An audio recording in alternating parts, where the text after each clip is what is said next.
31 years ago, and I can still remember the humid June Oklahoma air as we crammed into a cattle car with our bald heads, clunky black boots, shifting eyes, stiff new BDUs, and two fully loaded green duffel bags. On our way to meet our drill sergeants for the first time, the cattle car drove erratically across the post, taking corners on a dime, the engine revving and sputtering around the weight of a pack of untrained and untested GIs. We approached a scrubby-looking field that was buzzing with men in the distinctive round brown hats. They were like finely pressed junkyard dogs, barking out orders in a language that was both recognizable and foreign at the same time.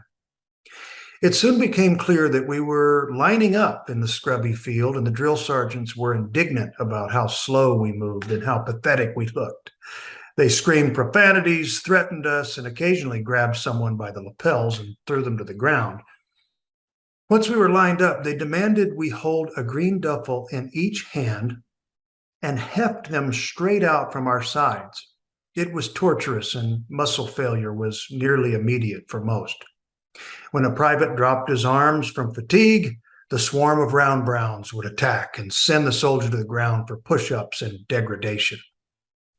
At this point, about half of us were on the ground, and drill sergeants began to get in the faces of those still standing and thunder, "Why did you join my army?" Our voices were soft, rattled, and unclear. Each answer to the question was wrong and resulted in a "get down and knock 'em out." In the chaos, I thought about my own answer. Why did I join the Army? I mainly joined to get the GI Bill and try to go to college after my enlistment. And then I heard someone close to me, "Drill sergeant, to go to college, drill sergeant." Wrong answer. Again. Now it was my turn.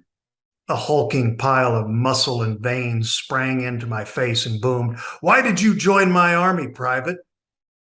Time stood still, but somewhere in my mind and my limited 18 years on this earth, I mustered the words, "To serve my country, drill sergeant?" A second flashed, but my answer was wrong, and I was immediately on my face doing push-ups.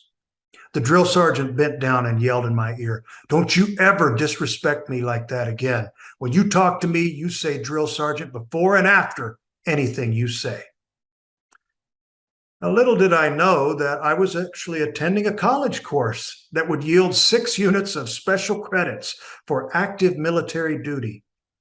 Years later, I graduated college with 129 units, 9 more than I needed, and you'll likely understand that the 6 units of credit I earned for basic training really amounted to nothing. They were not applied to any specific general education or major requirements. They were just empty units.